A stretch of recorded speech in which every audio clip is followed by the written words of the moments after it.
Harion, Jaya Jaya, né? Com muita alegria a gente se encontra novamente, né, nessa roda, e eu realmente fico assim com meu coração pleno quando eu vejo carinhas e a gente poder estar sentando em roda, cada um na sua casa, cada um no seu lugar, mas para poder trazer um pouco mais sobre o yoga, né? O yoga na nossa vida e que seremos eternos aprendizes aí desse caminho. E esse encontro nós estamos focando no Yoga Sutra de Patanjali, mais especificamente nos yamas e niyamas. Mas a minha intenção aqui, comprometendo, é passar por todos os angas. E aí, então, a gente dá esse início, só uma pequena introdução também, né, que é sempre valioso a gente poder estar recordando e trazendo. Opa, só um minutinho, me perdi aqui na tela. Gente, o negócio a gente toca, desaparece e volta aqui, porque eu quero você aqui na tela, só para a gente poder falar sobre isso. Né? Então, Patanjali, esse grande mestre, professor, que fez parte da linhagem do yoga, e extremamente importante, porque trouxe a compilação desse sistema que já acontecia, né, há muitos anos, muitos e muitos anos. Então, um dos pontos fundamentais é que Patanjali traz, nas suas diversas literaturas, nos seus diversos saberes, o Yoga Sutra, o yoga que conduz à plenitude. O Yoga Sutra é quase um passo a passo de como vivenciar aí a iluminação, né? Ter essa amplitude na experiência do viver. Ele é composto de 4 capítulos e 196 aforismos. Aforismos são frases pequenas que trazem um conteúdo muito amplo e importante para o conhecimento milenar, né? E nesses 4 capítulos ele fala sobre o Ashtanga Yoga. Ashtanga significa yoga, significa 8 partos, Ashta Yoga, Anga, partes. Então, Ashtanga Yoga é o yoga em 8 partes. E nós estamos pegando uma parte só desse conhecimento que é tão amplo, né? A gente está falando sobre os yamas e niyamas. Esse tema, esse instrumento, yamas e niyamas, está no capítulo 2. O capítulo 2 ele se chama Sadhana Pada. Opa, gente, enrosquei aqui na minha língua. Peraí. Uma respiração para ajustar, né? Deixa o sânscrito chegar. Sair do mineirês e entrar no sânscrito. Então, capítulo 2, que chama Sadhana Pada, que sadhana são os meios, os instrumentos para que haja essa libertação, a liberação, a comunhão. Os yamas e niyamas está dentro desse capítulo, e uma coisa muito valiosa para que a gente possa trazer para o nosso estudo e para o nosso caminhar é que antigamente os yamas e niyamas eram chamados de o grande voto. Por que era o grande voto? Que antes de qualquer discípulo, de qualquer pessoa que chegasse para aprender yoga, quando ele chegava, antes de aprender asana, pranayamas e outras técnicas mais exigentes, entre aspas, né? Mais exigentes que os yamas e niyamas, a gente deixa para cada um responder na sua vida, né? Mas antes de praticá-las, haveria de passar por assumir o compromisso de trazer para a vida a experiência e a prática, o sadhana dos yamas e niyamas. Os niyamas a gente já falou, as aulas estão gravadas, e agora a gente entra então nos yamas. A palavra yamas, além de ser, né, uma divindade, ela também significa conter um impulso natural.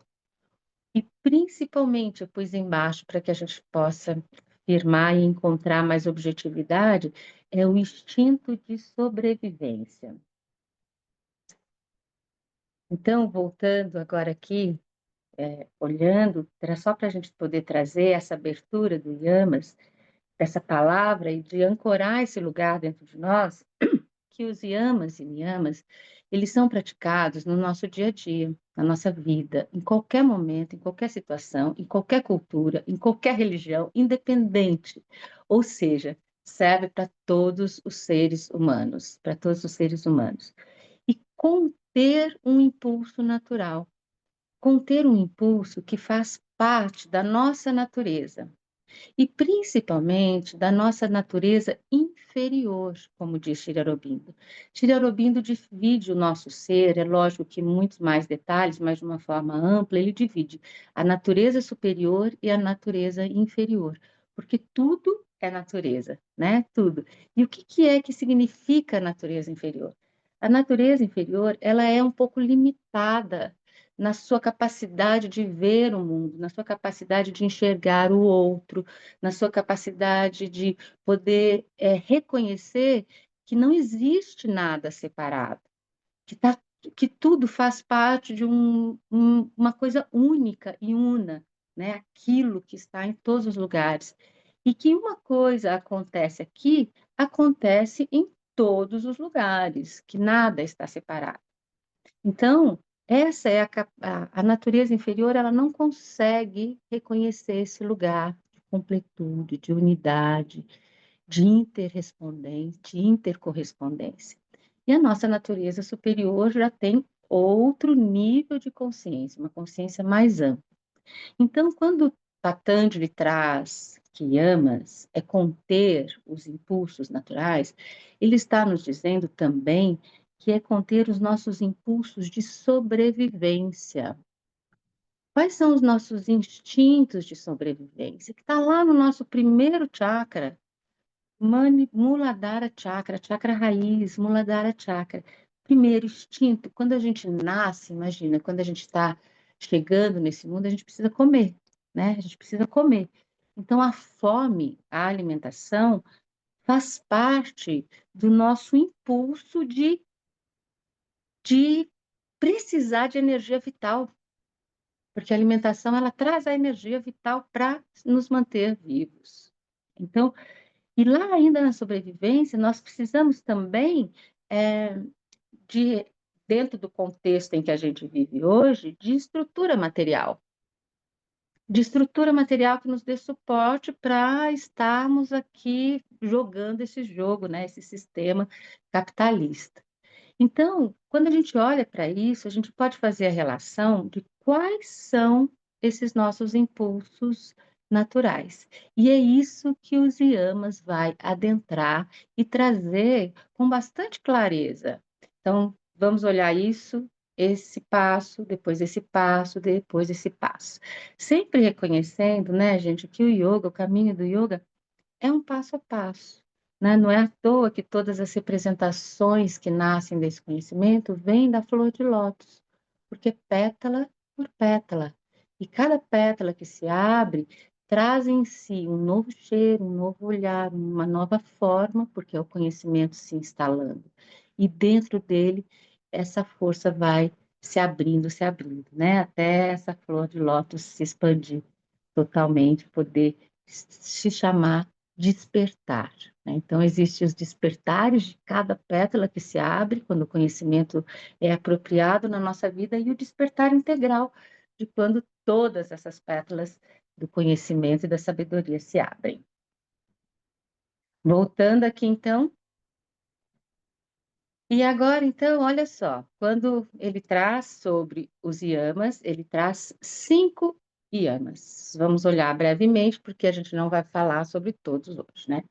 Nós vamos falar sobre a Ahimsa, que é a não violência, Satya, que é a verdade, Asteya, não roubar, Brahmacharya, compromisso com a busca de Brahman, Aparigraha, que é não acumular objetos.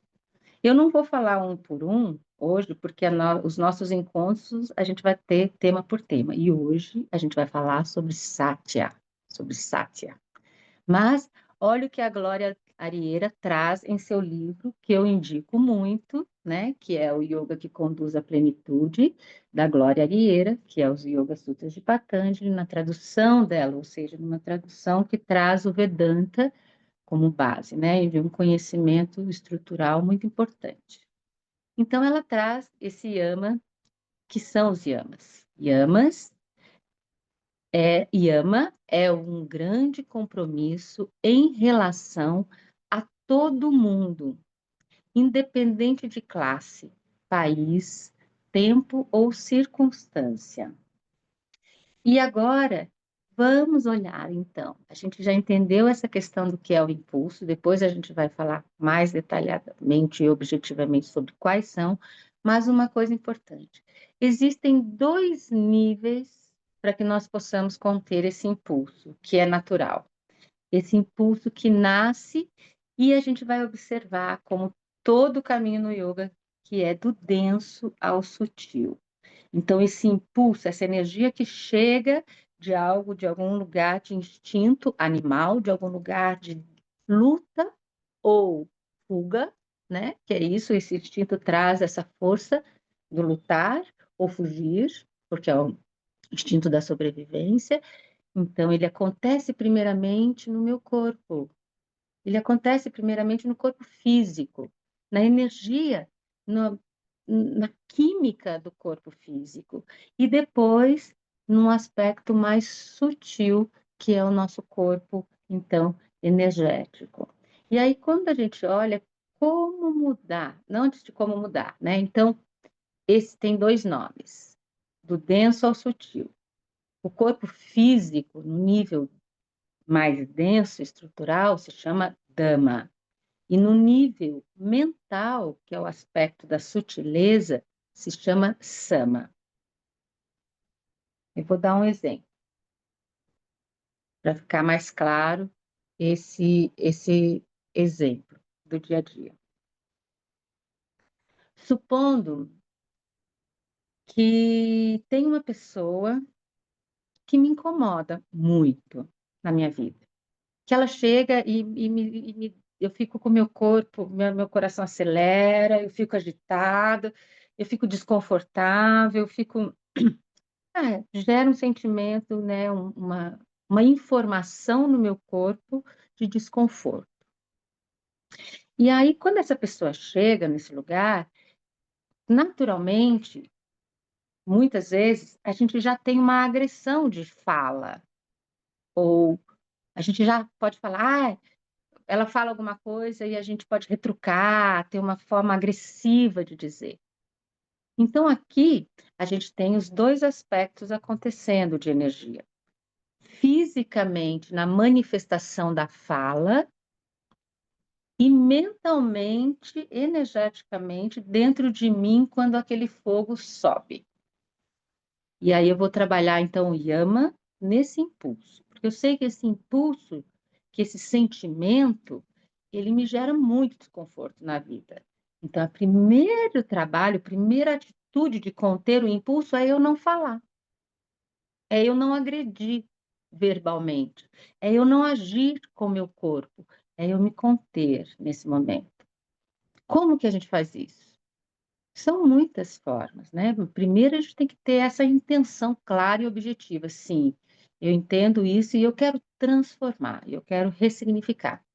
E aí, cada vez que esse impulso nasce, ou cada vez que aquela pessoa chega, olha a grande oportunidade. Quem pratica yoga vê essas situações como grandes oportunidades de autoajustes, de autoalinhamento, de evolução.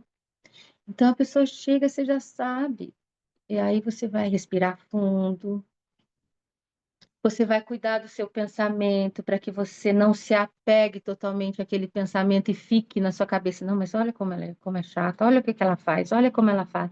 Você vai buscar outros caminhos, você vai buscar se desprender do pensamento, do apego àquela emoção, aquele sentimento de desconforto. Vai comer, vai conversar com outra pessoa e vai continuar até que o impulso da fala e o do corpo, você fala, ufa, passou, não preciso mais falar. Mas internamente esse impulso ainda acontece. Esse impulso ainda acontece, esse desconforto ainda acontece. E aí é necessário que outros encontros com essa pessoa aconteça para você poder praticar o yamas. Olha que lindo que é o yoga, né? Nos oferecendo a vida como oportunidade de prática, de transformação. Nosso passo a passo. Então, a próxima vez, agora, eu já não tenho mais esse impulso da fala, da agressividade do corpo. Eu não tenho mais, e eu percebo, eu falo, nossa, eu consegui, mas internamente o desconforto ainda existe. E aí vale uma investigação. Por que esse desconforto? O que foi feito foi tão grave? Não tem perdão? O que está dentro de mim? Por que eu tenho raiva, ciúmes, inveja? O que ela tem? O que essa pessoa tem que eu não tenho? O que ela faz? O que ela fala? Vale uma investigação interna para poder, mais uma vez, trabalhar a desidentificação do padrão de pensamento que aquilo me traz desconforto. Então, eu começo a amenizar essa informação, começo a mudar circuitos neuronais, eu começo a mudar meu circuito prânico de energia dentro de mim, e aquilo vai dissolvendo. Até que foi uma vez, duas vezes, três vezes, sabe-se lá quantos encontros, porque cada pessoa é uma, cada pessoa tem a sua forma de lidar com as suas dificuldades, com os seus desconfortos, com os seus padrões mentais. Então, tem alguns que fazem isso de uma vez e puf, salto quântico. Hoje o yoga é quântico, resolveu. Tem outros que a gente precisa fazer, fazer, fazer, fazer, porque é um modo que o ser humano aprende as coisas. Tudo que a gente aprendeu até agora, a gente aprendeu repetindo. Tudo. Escovar o dente, andar, comer, caminhar, tudo. Dirigir, namorar, tudo. Então, agora também, né? Temos que repetir, repetir, repetir, até que, de repente, um dia você encontra com aquela pessoa num espaço muito pequeno e você olha para ela e fala, bom dia. E você percebe que nada aconteceu dentro de você. E que aquele sentimento, aquele padrão de pensamento, aquela coisa que estava desconfortável, muito desconfortável, já não existe. Teve uma ressignificação, teve a força de Shiva ressignificando, transformando, remodulando um padrão de pensamento. Então, esse é só um exemplo, né, para entender essas duas camadas de como funciona ao longo do nosso dia a dia, da nossa vida, essa essa experiência e que por isso que também a gente tem paciência e perseverança, né? Então, como mudar o caminho, um padrão de comportamento, como eu te falei, fazer um outro caminho. Então, agora nós vamos olhar Satya, né? Satya. Olha que lindo, né? Satya. Satya, a palavra Satya significa a verdade. E eu trouxe uma frasezinha de Sri Aurobindo, né? Que é aí o grande professor do yoga integral e que traz todo o conhecimento milenar como linguagem de síntese e da necessidade do agora, do yoga moderno, né? Então ele traz a verdade, na realidade podia pôr com V maiúsculo aí, que eu esqueci, a verdade é superior à mente.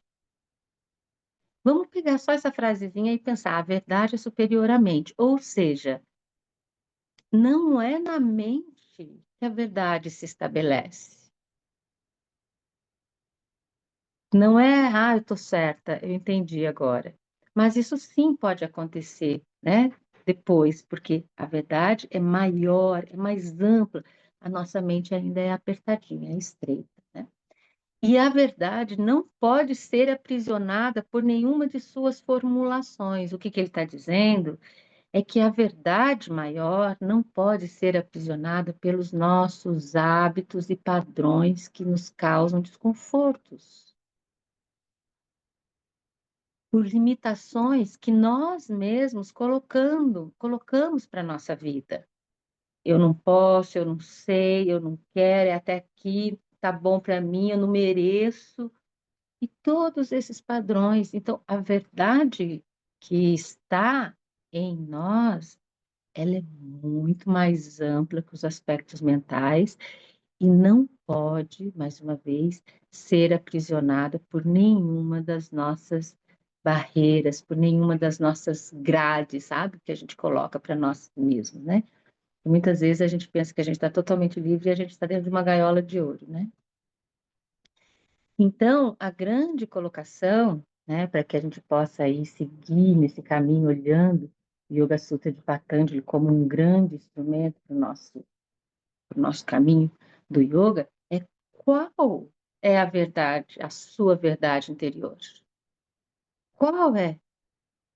E são muitos aspectos, então é uma investigação que a gente vai fazer, percorrer a vida, porque cada hora vai surgir verdades e verdades diferentes em lugares, porque a gente vai passar por muitas verdades relativas. Vamos observar isso daqui que é muito importante. Vou voltar aqui. Muito importante, que é a verdade, né? O que é a verdade? A verdade com V maiúsculo. Nós temos praticamente duas verdades, uma verdade absoluta e uma verdade relativa. A verdade relativa é o que a gente vive ao longo do nosso dia, da nossa vida, da nossa construção de ser, da construção da nossa vida, que é uma verdade que se modifica constantemente. Tudo que é perecível e que pode mudar não pode ser uma verdade absoluta.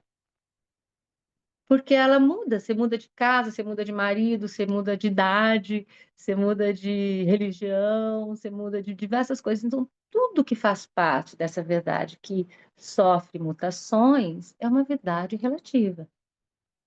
Por isso que a gente não pode se firmar e se apegar a essa verdade, porque ela dissolve, ela é passageira, é a lei dessa verdade relativa, é a impermanência. Então, se a gente se apega na verdade relativa, a gente sofre. Então, essa verdade está em constante mudança. E o que é a verdade absoluta? Aquilo que não se modifica. Aquilo que, independente do lugar, da razão, de todas as crenças, de todas as formas de família, de tudo que a gente viveu, ela não se modifica. Então, todo o caminho do yoga é, em resumo, em síntese, né? Que eu gosto muito de trazer a síntese, eu sou da síntese. Então, em síntese, é que a gente viva bem as nossas verdades relativas, sabendo que isso é um jogo, que isso é lila, e que é nesse lugar das verdades relativas que nós temos as oportunidades de praticar yamas e niyamas, de praticar asanas, de praticar pranayamas, de praticar meditação, dentro, usando essas verdades relativas como observação, abertura para que essas verdades relativas possam ir além dos limites que elas criam para nós mesmos e a gente possa, então, viver e ser a verdade absoluta. Então, o caminho do yoga é esse. Usar as verdades, a verdade relativa como experiência, como campo de experimentação, para que nesse campo de experimentação a verdade absoluta possa se comunicar, possa se abrir. Então, voltamos lá para Sátia, que o modo de se fazer isso, o modo de se percorrer esse caminho é a autoobservação. É a autoobservação, né? A gente vai trilhando e a gente cai nesse lugar de novo, né? Então, ser sincero consigo mesmo. O que é ser sincero? Cuidar, né, para que os nossos apegos não estejam firmados na nossa verdade relativa.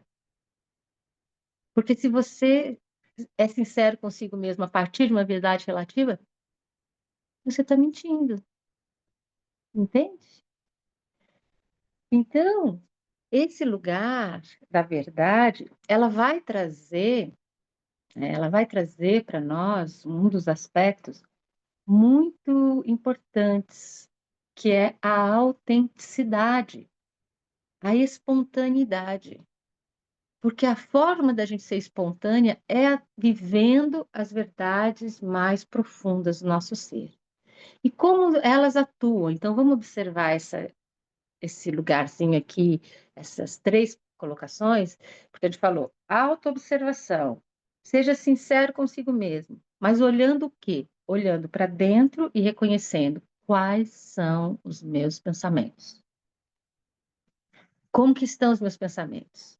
São pensamentos que me nutrem, são pensamentos que me elevam, que me impulsionam, ou são pensamentos que tiram a minha força, que me fazem ficar triste, que me fazem ficar com raiva, que me fazem ficar angustiada? Quais são os seus pensamentos? Quais são os padrões de pensamento que estão constantemente acontecendo no seu dia? De repente, essa semana é um, semana que vem é outro, mas se você for olhando, você vai chegar num ponto específico. E você vai descobrir qual é o padrão. Por que que é importante? Porque o pensamento, os pensamentos têm a força que nós damos para ele. E geralmente, na nossa vida, nós damos muita força para os nossos pensamentos. É por isso que a gente medita, né? Para que a gente possa aprender, cultivar esse desprendimento, essa desidentificação dos pensamentos. Porque naturalmente, fisiologicamente, energeticamente, em todos os nossos campos interconectados, o nosso pensamento gera um sentimento. E esse sentimento, muitas vezes, carrega e vem a força da emoção do eu em ação. E aí, o que nasce a partir disso são as nossas ações. É simples essa fórmula do viver, porque quando a gente olha, né, pessoal, vamos reconhecer a importância desse, dessa fórmula, dessa fórmula da nossa vida. Pensamento gera sentimento, e esses sentimentos geram muitas vezes a emoção e as ações. Essa é a sequência, né, que a gente vive nesse padrão. Então, aonde é que a gente tem que olhar? Primeiramente, observar, reconhecer as nossas ações, que é a mais grosseira, é o mais denso, a gente vê imediato, a gente faz uma coisa e já recebe a troca do dia a dia. Então, a gente observa isso e, opa, e vamos lá atrás no nosso pensamento. Porque se a gente olhar para a nossa vida, você pode olhar em volta de você, em qualquer lugar que você esteja, qualquer coisa que você olhar, se você olhar, tirando a natureza, é lógico, a santa mãe natureza, tudo, absolutamente tudo que está em você, no seu corpo, atrás de você, em volta de você, nasceu de um pensamento. Olha que força, né, que nossos pensamentos têm. Então, é na ação do pensamento que nós temos que também atuar. Então, Yamas, conter um impulso natural, vai passar pela observação do pensamento para perceber as minhas ações e então começar a mudar esse padrão de pensamento.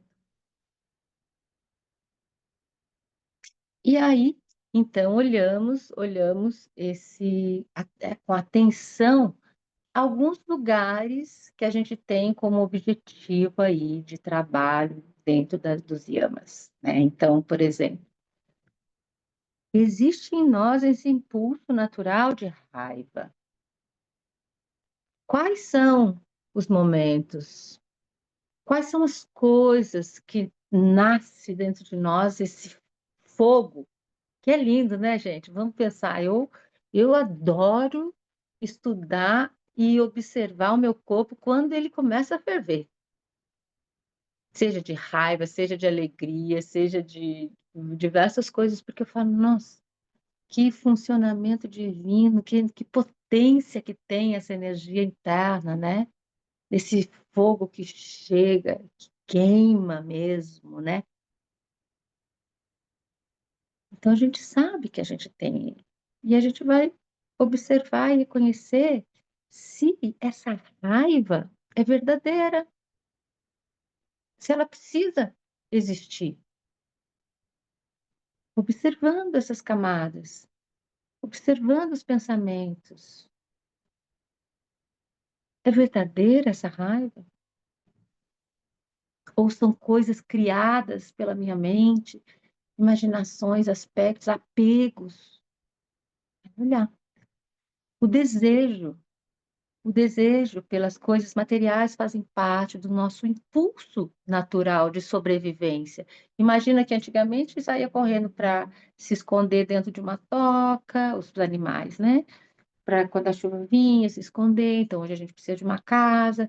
Eles saíam atrás de bichos para caçar. Hoje a gente precisa ir no supermercado, a gente precisa ir na loja, a gente precisa ir na feira, a gente precisa plantar, a gente precisa comer, né? Então, são coisas que acontecem na nossa vida. Então, agora, Satya, a verdade, que é necessário mesmo para se viver? Será que esse impulso que nos leva a comprar, ou esse impulso que nos leva a comer demais, será que não é um impulso de, de algum apego, seja a minha sobrevivência, seja o meu medo, seja alguns aspectos emocionais carentes em mim? Então, também. Olhar com verdade. E muito simples olhar com verdade daí, porque você vai falar assim,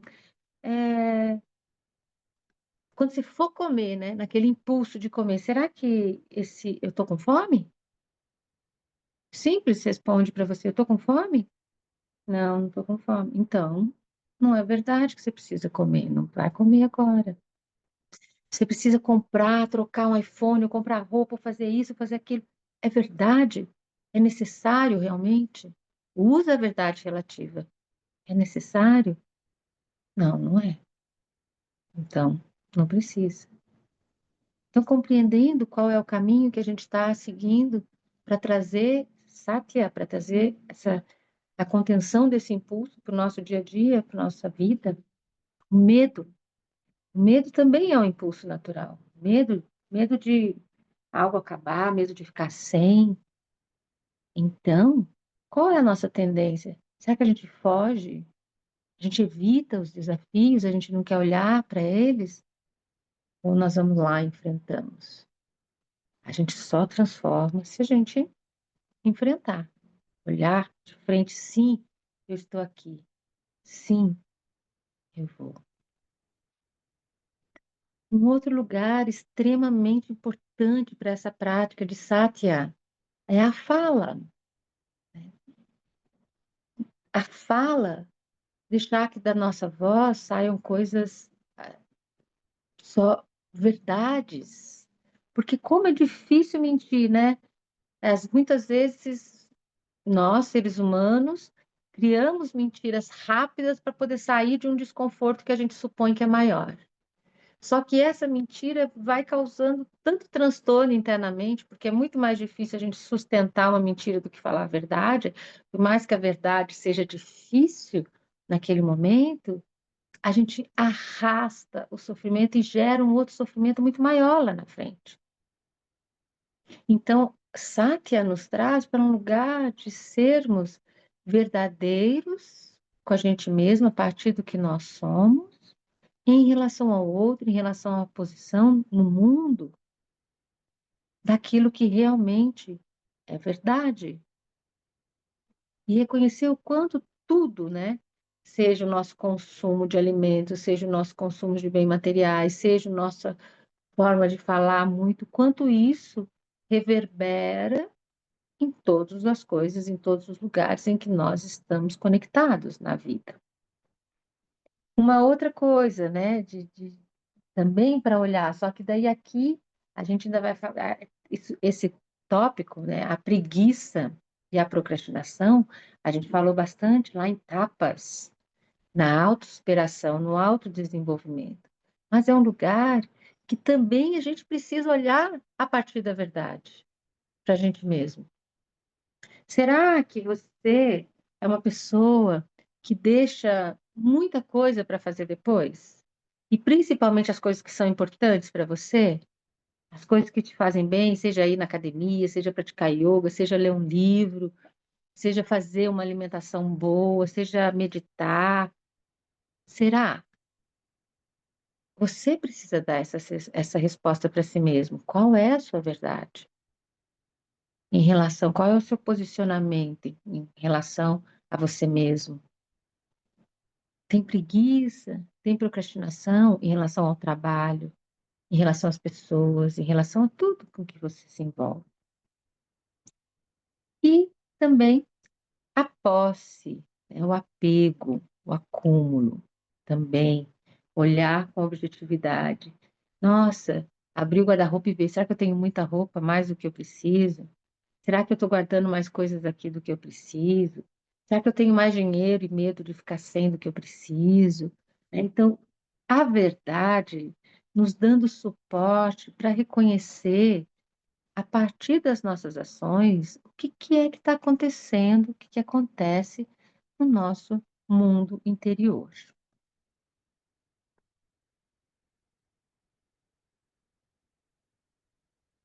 Então, só para que a gente, né, vá fechando aí o nosso encontro, trazendo essa, esse resumo, essa síntese, né, de que tudo que acontece fora acontece dentro.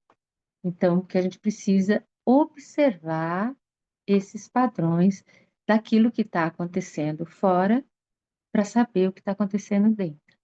Então, é fundamental que a verdade, o trabalho da verdade, comece primeiramente consigo mesmo. Se você não sabe, a partir de você, quais são as suas verdades interiores, como que você quer que o mundo saiba?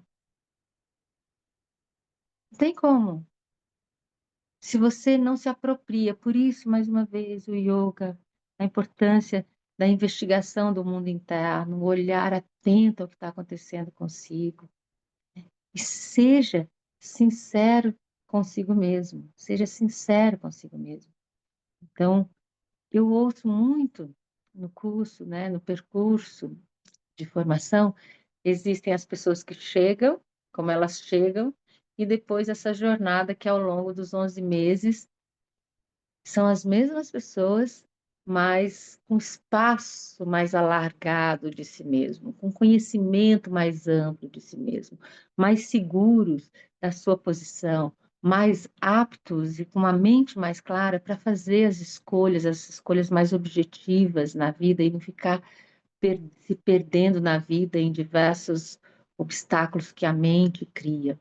Então é muito lindo, né, de reconhecer que essa prática do yoga milenar chega até nós hoje, aqui em qualquer cultura, em qualquer país, nos apontando uma direção para que nós possamos viver de uma forma mais harmoniosa. Então, eu tenho, assim, a alegria de dizer, né, assim, de poder firmar, assim, experimenta, experimenta e confirma consigo mesmo. Confirma consigo mesmo, porque a sua vida é o seu objeto, é aquilo que cada um, né, a nossa vida é o que cada um tem de mais precioso, porque é na vida que acontece tudo. Os nossos animais, as nossas famílias, nossas experiências, nossos estudos, é nesse percurso todo. Então, para eu lidar com esse campo de exigência, porque é um campo de exigência, e agora está mais ainda, né, pessoal? Por isso é mais urgente que a gente se aprofunde no autoconhecimento e saiba as nossas verdades para que a gente assuma um lugar seguro nesse mundo que está cada vez mais confuso. Nós precisamos disso agora. Para essa transição, né, na hora da humanidade, a gente está com os pés na terra, com a cabeça para o alto, firmado. Sim, eu estou aqui e eu sei que é isso, que eu quero aquilo, que eu vou para isso, que eu sei lidar com as situações da melhor forma possível.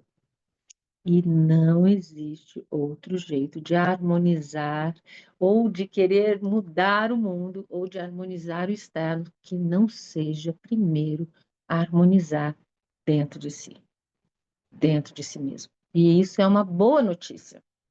É uma notícia maravilhosa, né? Porque às vezes a gente fica querendo mudar lá fora, ir para a Índia, fazer um monte de coisa lá fora, lá longe, e a gente não consegue chegar até lá. Mas aí a gente fala, não, mas se é em mim, então que horas que começa esse processo de mudança naquilo que eu quero ver no mundo? Agora, agora, aqui, agora, dentro de mim. Olha quanta coisa maravilhosa que tem para ser feito, quanta coisa maravilhosa para ser descoberta. Lila, vamos jogar esse jogo com alegria, oh, Hare Krishna, com alegria e amor, que é isso aí, né? Então, aí, e trazendo, né, como proposta para o dia a dia, né, que eu trouxe nesses encontros, escolha uma coisa, escolha uma coisa sua com objetividade, toda semana ou um mês, o que você sentir, sabe, nesse momento mesmo, você que está aí, deixa vir a primeira coisa, o que você precisa harmonizar, ou o que você precisa descobrir qual é a sua verdade, onde você precisa. Então, se você tem o ímpeto da fala, ou a compulsão da alimentação, não, eu vou cuidar, eu vou olhar e vou cuidar disso, não vou responder. Uma coisa de cada vez, uma coisa de cada vez. Ah, eu preciso estudar, eu preciso desenvolver aquele projeto. Seja verdadeiro consigo e veja qual é a coisa mais importante, porque dentro desse jogo todo que a gente está falando, dessa nossa realidade relativa, nós temos muitas peças para mudar conforme a gente caminha dia a dia, né? Mas existe algumas que não pode ficar para trás.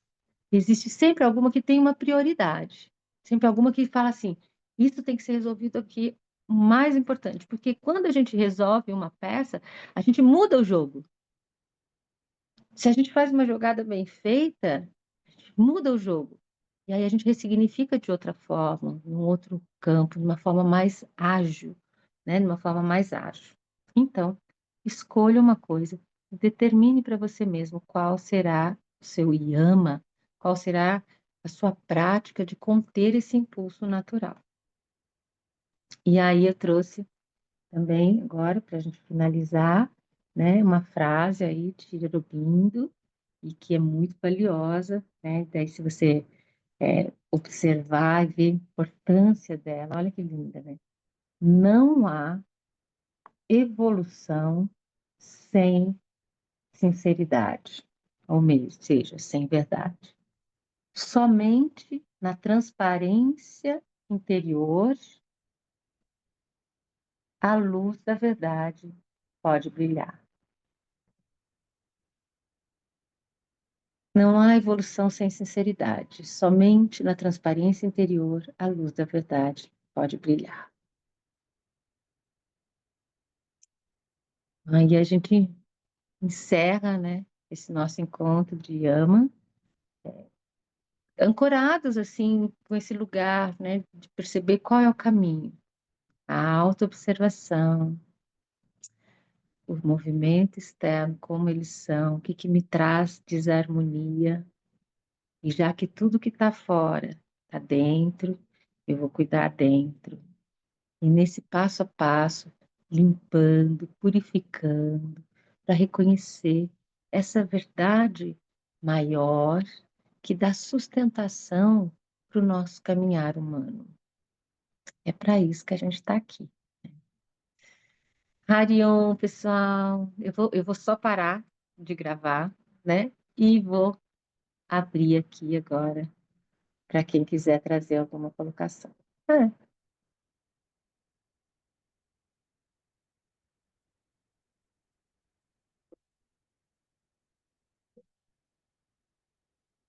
ficou alguma coisa? Alguém quer trazer? Alguém quer falar? Quer trazer um exemplo que talvez tenha visto? A Carolina mandou uma imagem, mas não consigo ver qual que é a imagem que você mandou, viu, Carolina?